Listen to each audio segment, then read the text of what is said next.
नमस्कार विद्यार्थी मित्रांनो, चालू घडामोडींच्या आजच्या व्हिडिओमध्ये मी अभिजित तुमच्या सर्वांचं सहर्ष स्वागत करतो। आजच्या व्हिडिओमध्ये आपण 6 तारखेच्या म्हणजे आजसाठीच्या चालू घडामोडी प्रश्नांचा स्पष्टीकरणासह सराव करणार आहे। त्यामुळे व्हिडिओ पूर्ण पहा आणि आवडल्यास व्हिडिओला लाईक करा।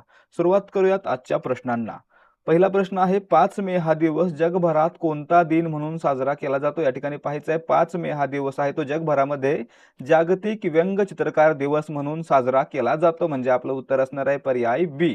पुढे पहा प्रश्न क्रमांक 2 आहे जगातील पहिले रंगीत व्यंगचित्र द येलो किड कोणत्या वर्षी प्रसिद्ध झाले होते? या ठिकाणी पाहायचं जगातील सर्वात पहिलं रंगीत व्यंगचित्र त्याचं नाव होतं द येलो किड हे 1895 साली न्यूयॉर्क वर्ल्ड नावाच्या वृत्तपत्रातून प्रकाशित झालं होतं, म्हणजे आपलं उत्तर असणार आहे पर्याय बी 1895।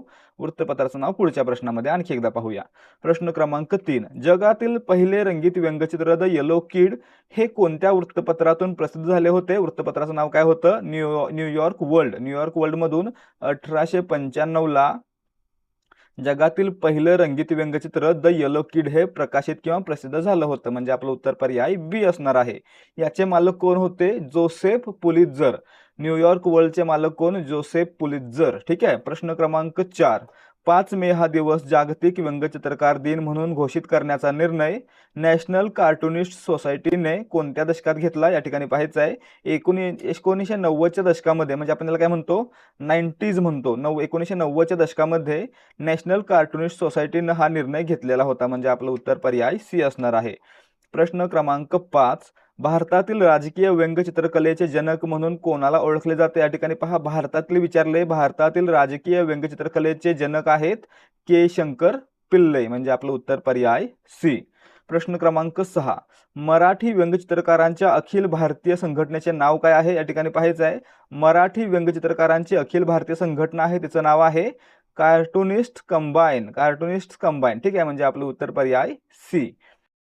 विद्यार्थी मित्रांनो, आता सगळं सोडून थोडा वेळ फक्त इकडे लक्ष द्या। तुम्ही या व्हिडिओपर्यंत पोहोचलाय म्हणजेच तुम्ही नक्कीच पोलीस भरतीसाठी तयारी करताय। आणि मित्रांनो, तुम्ही तयारी करताय म्हणजे तुम्हाला माहित असेलच की पोलीस भरतीसाठी मागील वर्षांच्या प्रश्नपत्रिका सोडवणे किती आवश्यक आहे। त्यासोबतच नवीन प्रश्नपत्रिका सोडवून त्या परीक्षेसाठी तयारी करणं आणि टाइम मॅनेजमेंट करणं हे देखील आवश्यक आहे। आणि मित्रांनो, यासाठीच देहाधिकारी स्पर्धा परीक्षा मंच घेऊन आलेला आहे फक्त 60 रुपयांमध्ये 30 सराव प्रश्नपत्रिका, 30 पेपर फक्त 60 रुपयांमध्ये। आणि मित्रांनो, यामध्ये आपल्याला प्रत्येक पेपरमध्ये 100 प्रश्न असतील आणि त्या 100 प्रश्नांचं पूर्ण स्पष्टीकरण देखील असणार आहे। आणि हा जो पॅटर्न असणार आहे तो 25-25चा पॅटर्न असणार आहे, म्हणजेच मराठीचे 25, सामान्य ज्ञानाचे 25, गणित बुद्धिमत्ता 25-25 असा पॅटर्न असणार आहे। आणि त्यासोबत आपल्याला काय मिळणार आहे तर आपल्या टेलिग्रामवर पेड चॅनलला जॉईन होण्याची संधी, ज्या चॅनलवर आपल्याला दररोज 200 प्रश्नांचा सराव करता येणार आहे। दररोज सरावासाठी 200 प्रश्न दिले जाणार आहेत। आणि मित्रांनो, हे सर्व प्रश्न असणार आहेत ते फक्त आणि फक्त पोलीस भरतीच्या पॅटर्नवर आधारित असतील आणि त्याच्यामध्ये जास्तीत जास्त प्रश्नांचा सराव करून घेतला जाणार आहे। त्यामुळे जर तुमची पुढे लेखी परीक्षा होणार आहे तर तुम्ही हा संच विकत घ्यावा आणि त्यासोबतच आपल्या पेड टेलिग्राम चॅनलला जॉईन व्हावं। हे सर्व मिळणार आहे फक्त 60 रुपयांमध्ये। जर तुम्हाला खरंच आवश्यकता आहे आणि चांगल्या प्रकारे सराव करायचा आहे तर नक्की खरेदी करा आपला हा संच। तर या ठिकाणी तुम्हाला जर याचा डेमो पाहायचा असेल तर तो मिळणार आहे 7517249119 या व्हॉट्सॲप नंबरवर। यावर व्हॉट्सॲप करा आणि डेमो फ्रीमध्ये पहा। तसेच जर तुम्हाला वाटत असेल की जे काही देऊ ते चांगलंच देऊ तर तुम्ही डायरेक्टली 9359689100 या नंबरवर पेमेंट करून त्याचा स्क्रीनशॉट आम्हाला पाठवू शकता। तुम्हाला लगेचच एकाच वेळी 60 PDF दिल्या जातील, ज्याच्यामध्ये 30 पेपर असतील आणि 30 त्यांचं स्पष्टीकरण असेल। आणि त्यासोबतच लगेचच टेलिग्राम चॅनलची लिंक देखील दिली जाईल, ज्याच्यामध्ये तुम्हाला दररोज 200 प्रश्नांचा सराव करता येणार आहे। पुढे पहा प्रश्न क्रमांक 7 बारामती विधानसभा पोटनिवडणुकीत देशातील सर्वाधिक मताधिक्याचा नवा राष्ट्रीय विक्रम कोणी प्रस्थापित केला? या ठिकाणी पाहायचं आहे बारामती विधानसभा पोटनिवडणुकीमध्ये सुनेत्राताई अजितदादा पवार अर्थात सुनेत्रा पवार यांनी देशातील सर्वाधिक फरकाने निवडून येण्याचा विक्रम प्रस्थापित केलेला आहे, म्हणजे आपलं उत्तर पर्याय बी असणार आहे। पुढे पहा प्रश्न क्रमांक 8 सुनेत्रा पवार यांनी बारामती पोटनिवडणुकीत किती मताधिक्याने ऐतिहासिक विजय मिळवलेला आहे? त्या ठिकाणी पहा त्यांनी 2,18,930 मतांच्या फरकाने हा विजय मिळवलेला आहे, म्हणजे आपलं उत्तर पर्याय सी। या आधीचा विक्रम कोणाच्या नावावर होता तर या ठिकाणी पाहायचं आहे सुनेत्रा पवार यांच्या आधी देशात सर्वाधिक मताधिक्यानं म्हणजेच 2,14,835 मतांनी जिंकण्याचा विक्रम कोणाच्या नावावर होता तर उत्तर प्रदेशमधील सुनील कुमार शर्मा यांच्या नावावर 2,14,835 मतांनी जिंकण्याचा विक्रम होता आणि मित्रांनो तो मोडून आता सुनेत्रा पवार यांनी नवीन विक्रम प्रस्थापित केलेला आहे म्हणजे आपलं उत्तर पर्याय बी असणार आहे. प्रश्न क्रमांक 10 बारामती विधानसभेची पोटनिवडणूक कोणत्या नेत्याच्या दुर्दैवी निधनामुळे घेण्यात आली होती तर या ठिकाणी पाहायचं आहे स्वर्गीय अजितदादा पवार यांच्या मृत्यूमुळे ही पोटनिवडणूक घेण्यात आली होती म्हणजे आपलं उत्तर पर्याय बी असणार आहे.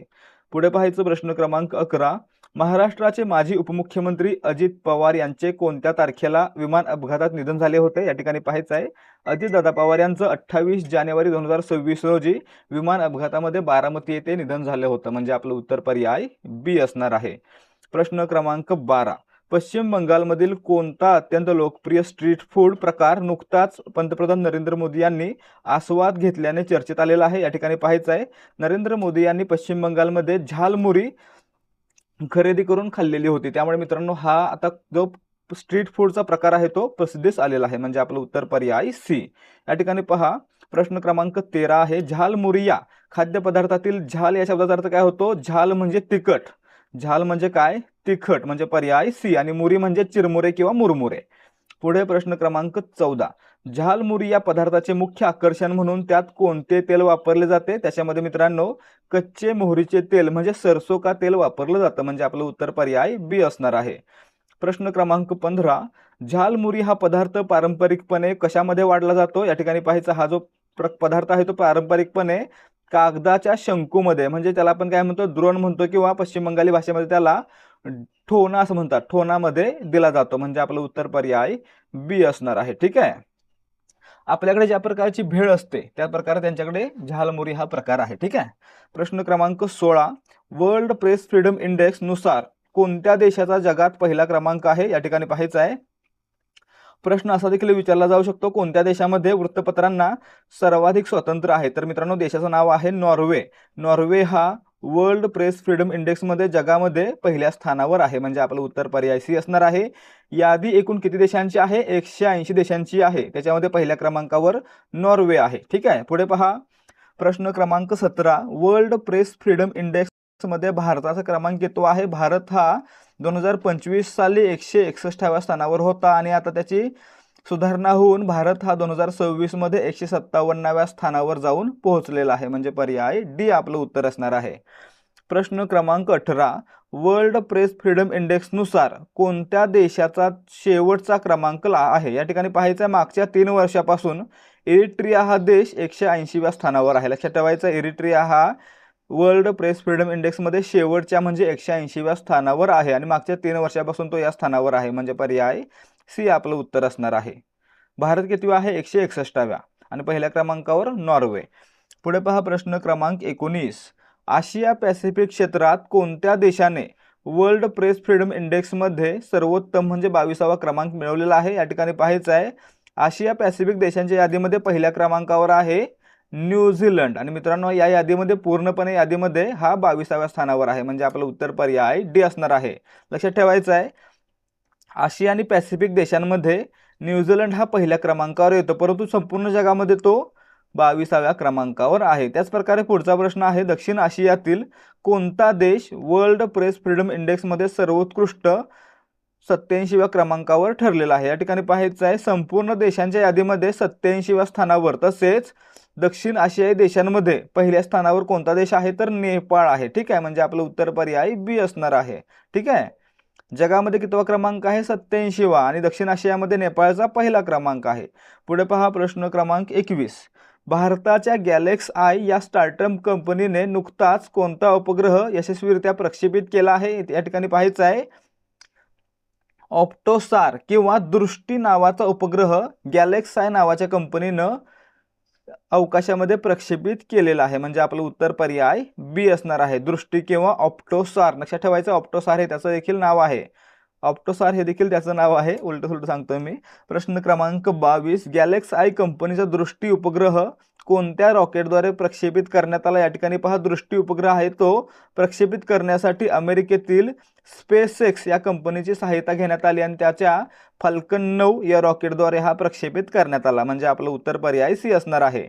दृष्टी किंवा ऑप्टोसार हा उपग्रह स्पेसएक्स कंपनीच्या फाल्कन 9 या रॉकेटद्वारे अवकाशामध्ये प्रक्षेपित करण्यात आलेला आहे. प्रश्न क्रमांक 23, मिशन दृष्टी या उपग्रहाला जगातील पहिला ऑप्टोसार का म्हटलं जात आहे? या ठिकाणी पहा, ऑप्टोसार का म्हटलं जात आहे? कारण त्याच्यामध्ये 2 प्रकारचे सेन्सर आहेत. कोणते कोणते? इलेक्ट्रो ऑप्टिकल म्हणजे ऑप्टो सेन्सर आहे आणि दुसरा सिंथेटिक अपर्चर रडार म्हणजे सार सेन्सर आहे. अशा प्रकारे 2 सेन्सर असल्यामुळे त्याला काय म्हणतोय आपण? ऑप्टोसार म्हणतोय. म्हणजे आपलं उत्तर पर्याय बी असणार आहे. ठीक आहे, ऑप्टोसार का म्हणायचं? कारण त्याच्यामध्ये इलेक्ट्रो ऑप्टिकल आणि सिंथेटिक अपर्चर रडार नावाचे 2 सेन्सर आहेत. पुढे पहा, प्रश्न क्रमांक 24, दृष्टी उपग्रहाचा फायदा प्रामुख्याने कोणत्या क्षेत्रांसाठी होणार आहे? या ठिकाणी पहा, दृष्टीचा फायदा होणार आहे तो संरक्षण, आपत्ती व्यवस्थापन, शेती आणि पायाभूत सुविधांमध्ये होणार आहे. याचं कारण काय? कारण हा उपग्रह आहे तो ढगाळ वातावरणामध्ये देखील अगदी स्पष्ट चित्र घेऊ शकतो. ठीक आहे, म्हणजे आपलं उत्तर पर्याय बी असणार आहे. पुढे प्रश्न क्रमांक 25, हेनली पासपोर्ट इंडेक्सनुसार सध्या जगातील सर्वात शक्तिशाली पासपोर्ट कोणत्या देशाचा आहे? या ठिकाणी पाहायचं आहे, हेनली पासपोर्ट इंडेक्सनुसार जगातील सर्वात शक्तिशाली पासपोर्ट आहे सिंगापूर देशाचा. म्हणजे आपलं उत्तर पर्याय सी. पुढे प्रश्न क्रमांक 26, सिंगापूरच्या पासपोर्ट धारकांना जगात किती देशांमध्ये व्हिसा फ्री प्रवेश उपलब्ध आहे? या ठिकाणी पहा, सिंगापूरच्या नागरिकांना ज्यांच्याकडे पासपोर्ट आहे त्यांना जगातील 192 देशांमध्ये बिना व्हिसा प्रवेश मिळू शकतो. म्हणजे आपलं उत्तर पर्याय डी असणार आहे, सिंगापूर 192. आता पुढचा प्रश्न, हेनली पासपोर्ट इंडेक्सनुसार 187 देशांमध्ये व्हिसा फ्री प्रवेश मिळवणारे देश कोणते आहेत? या ठिकाणी पहा, 192 देशांसह सिंगापूर प्रथम क्रमांकावर आहे आणि या ठिकाणी जपान, दक्षिण कोरिया आणि UAE या देशांना 187 देशांमध्ये प्रवेश मिळू शकतो. म्हणजे आपलं उत्तर या ठिकाणी पर्याय ए असणार आहे. प्रश्न क्रमांक 28, 5 मे 2026 रोजी झालेल्या राज्य मंत्रिमंडळ बैठकीत कोणते अभियांत्रिकी महाविद्यालय महाराष्ट्र शासनास हस्तांतरित करण्याचा निर्णय घेण्यात आला आहे? या ठिकाणी पाहायचं आहे, तुळजापूर या ठिकाणी असलेल्या श्री तुळजाभवानी अभियांत्रिकी महाविद्यालयाला महाराष्ट्र शासनाकडे हस्तांतरित केलं जाणार आहे. असा निर्णय 5 मे रोजीच्या मंत्रिमंडळ बैठकीमध्ये घेण्यात आलेला आहे. म्हणजे आपलं उत्तर पर्याय बी, श्री तुळजाभवानी अभियांत्रिकी महाविद्यालय तुळजापूर. प्रश्न क्रमांक 29, श्री तुळजाभवानी अभियांत्रिकी महाविद्यालय हे कोणत्या जिल्ह्यातील आहे? या ठिकाणी पहा, तुळजापूर हे धाराशिव म्हणजे जुन्या उस्मानाबाद जिल्ह्यामध्ये आहे. म्हणजे आपलं उत्तर पर्याय सी असणार आहे. पुढे प्रश्न क्रमांक 30, तापी पुनर्भरण प्रकल्पासाठी केंद्र सरकार एकूण किती खर्चाचा वाटा उचलणार आहे? या ठिकाणी पहा, तापी पुनर्भरण प्रकल्पासाठी केंद्र सरकार 90% वाटा उचलणार आहे. म्हणजे आपलं उत्तर पर्याय डी असणार आहे. त्यासोबतच राज्यांना 10% वाटा येणार आहे. पुढे पहा, प्रश्न क्रमांक 31, तापी पुनर्भरण प्रकल्पामुळे प्रामुख्याने कोणत्या राज्यांना फायदा होणार आहे? या ठिकाणी पहा, तापी नदी मध्य प्रदेशातील मुलताई या ठिकाणी उगम पावते आणि ती महाराष्ट्रातून देखील वाहते. म्हणजे याचा फायदा आहे तो महाराष्ट्र आणि मध्य प्रदेश या 2 राज्यांना होईल. म्हणजे पर्याय ए आपलं उत्तर आहे. प्रश्न क्रमांक 32, कोणत्या 2 नद्यांच्या संगमावर तापी पुनर्भरण प्रकल्प प्रस्तावित आहे? या ठिकाणी पाहायचं आहे, तापी आणि तापीची उपनदी सिपना या 2 नद्यांच्या संगमावर तापी पुनर्भरण प्रकल्प प्रस्तावित आहे. म्हणजे आपलं उत्तर पर्याय बी असणार आहे. ठिकाणाचं नाव आहे धारणी किंवा मेळघाट, या ठिकाणी हा प्रकल्प प्रस्तावित आहे. पुढे प्रश्न क्रमांक 33, डेन्मार्क येथे पार पडलेल्या थॉमस कप 2026 मध्ये भारताने कोणते पदक जिंकले? या ठिकाणी पाहायचं, थॉमस कप बॅडमिंटनशी संबंधित आहे आणि डेन्मार्क येथे पार पडला त्या ठिकाणी भारतानं कांस्य म्हणजे ब्रॉन्झ पदक पटकावलेलं आहे. म्हणजे पर्याय सी. प्रश्न क्रमांक 34, दिल्लीतील एम्स या रुग्णालयात देशातील पहिले कोणते अत्याधुनिक वैद्यकीय मशीन नुकतेच सुरू करण्यात आलेले आहे? या ठिकाणी पहा, दिल्लीतील एम्स या ठिकाणी देशातील पहिलं पोर्टेबल MRI मशीन सुरू करण्यात आलेलं आहे. म्हणजे आपलं उत्तर पर्याय बी असणार आहे, पोर्टेबल MRI मशीन. पुढे पहा, प्रश्न क्रमांक 35, एम्समध्ये सुरू झालेल्या पोर्टेबल MRI मशीनचा सर्वात मोठा फायदा काय आहे? या ठिकाणी रुग्णाला त्या मशीनपर्यंत जायला लागत नाही, मशीन रुग्णापर्यंत पोहोचू शकतं. हा याचा महत्त्वाचा फायदा आहे. म्हणजे आपलं उत्तर पर्याय बी असणार आहे. रुग्णाच्या मेंदूची तपासणी थेट त्याच्या बेडजवळ करता येते, त्याला कुठेही जायची गरज नाही.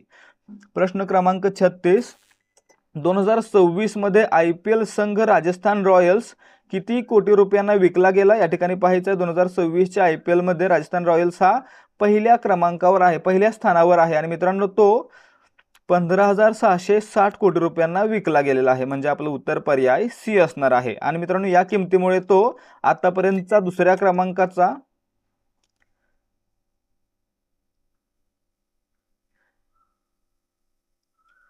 IPL मधील आतापर्यंतचा दुसऱ्या क्रमांकाचा संघ ठरलेला आहे. पहिल्या क्रमांकाला आहे RCB, त्याची किंमत तुम्ही मला कमेंट करून सांगायची. पुढे पहा प्रश्न क्रमांक 37.